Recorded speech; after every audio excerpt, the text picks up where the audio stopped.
nouvelle vague de chaleur, la deuxième en l'espace de quelques semaines, est donc attendue sur toute la France. Désormais, 16 départements sont placés en vigilance orange pendant tout le week-end. Ça va des Alpes de Haute-Provence jusqu'à Bordeaux.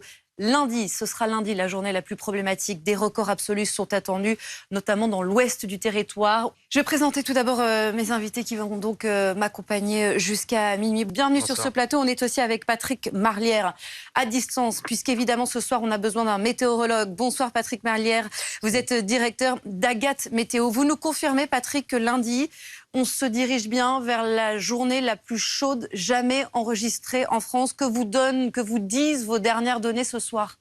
Oui, effectivement, et ça va commencer ce week-end, les températures vont monter, on va dépasser dimanche en tout cas les 30 degrés sur de très nombreuses régions.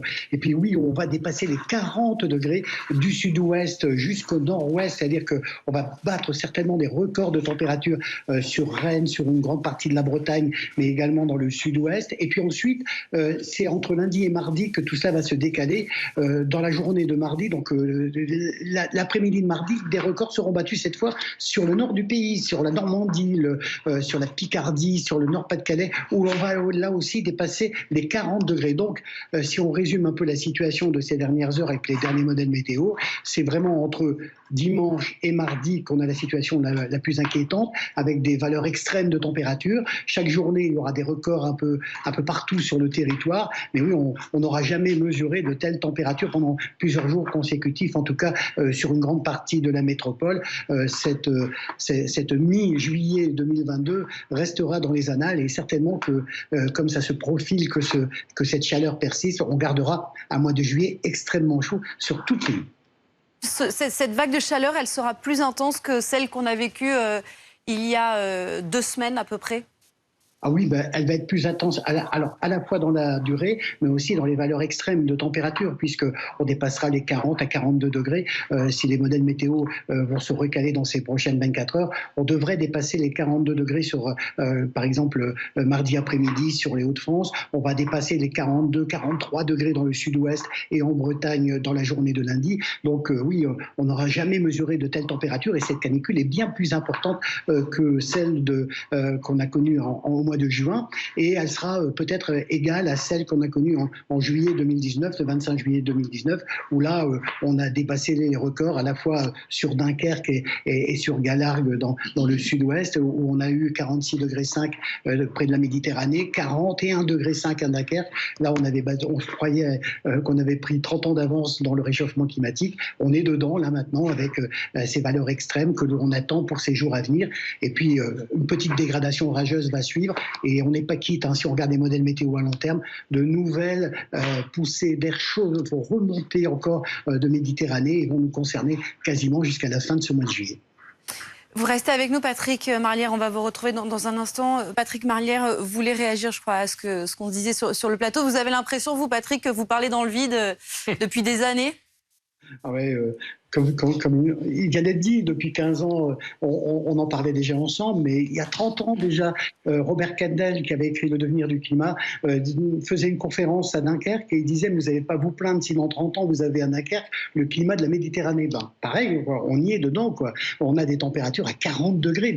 Jamais on imaginait ça dans le nord de la France. On avait fait des bulletins météo qui prévoyaient un bulletin futuriste des années 2050. On en voit fleurir un peu partout, où on annonçait plus de 40 degrés l'après-midi et plus de 20 degrés le matin. Et on a 20, 30 ans d'avance, on est dedans. Donc, ouais, c'est un peu frustrant d'avoir dit attention. Voilà, on a la chance, comme ça vient d'être précisé aussi, on a la chance que depuis 2003 en France, on a mis des systèmes d'alerte qui permet de prévenir les gens. Ça, c'est déjà un avantage qu'a la France, peut-être par rapport à d'autres pays dans le monde. L'année dernière, au Canada, à la même époque, il y avait eu encore plusieurs dizaines de victimes suite à une petite canicule. En France, eh bien, on protège peut-être un peu mieux notre population. Patrick Marlière, un dernier mot sur cette nouvelle canicule qui arrive donc, à partir de ce week-end. Journée la plus chaude lundi. Ça va s'étendre jusqu'au nord du territoire, mais c'est bien dans l'ouest qui va faire le plus chaud. À partir de quand on va pouvoir commencer à avoir un petit peu moins chaud? L'amélioration, c'est pour quand précisément? Mais l'amélioration, il y aura des petits épisodes qui vont s'intercaler entre ces différentes vagues d'air chaud. Là, si je regarde, prenons une ville par exemple comme Orléans, qui a d'ailleurs mis pas mal de systèmes en place justement pour lutter contre les canicules. Voilà, 40 degrés prévus lundi et mardi sur Orléans. Ça reste à 30 degrés et même 33 degrés jusqu'au dimanche suivant. 35 degrés le lundi 25 juillet. Et ça ne baisse que très légèrement le vendredi 29 à 28 degrés. Vous voyez que entre les 30 degrés de ce vendredi et les 28 degrés du vendredi 29, en une quinzaine de jours, on va rester dans des températures qui sont de 10 à 15 degrés au-dessus des normales saisonnières. Alors, quelles seront les normales saisonnières de demain? C'est tout là l'enjeu, quoi. Je veux dire, il faut prendre de l'avance aujourd'hui, aller beaucoup plus loin dans les précautions à prendre, et de nombreux métiers sont impactés. Le monde agricole, bien évidemment, mais tout le monde du bâtiment. Je veux dire, aujourd'hui, et ça, c'est vraiment tout récent, on commence à mettre dans les intempéries du bâtiment les températures maximales, parce que plus de 32 degrés à l'ombre, vous imaginez au soleil travailler comme ça. Mais je veux dire, il faut commencer très tôt le matin, il faut tout réorganiser, alors que l'on sait que cet événement risque de se reproduire encore au mois d'août, peut-être au mois de septembre, mais des petites vagues moins importantes. Donc, dans les années à venir, comment se préparer à l'avance pour lutter contre ces canicules et pour réorganiser le monde du travail lorsqu'on est en présence de telles valeurs de température. Merci beaucoup Patrick Marlière d'avoir été avec nous ce soir dans BFM Soir.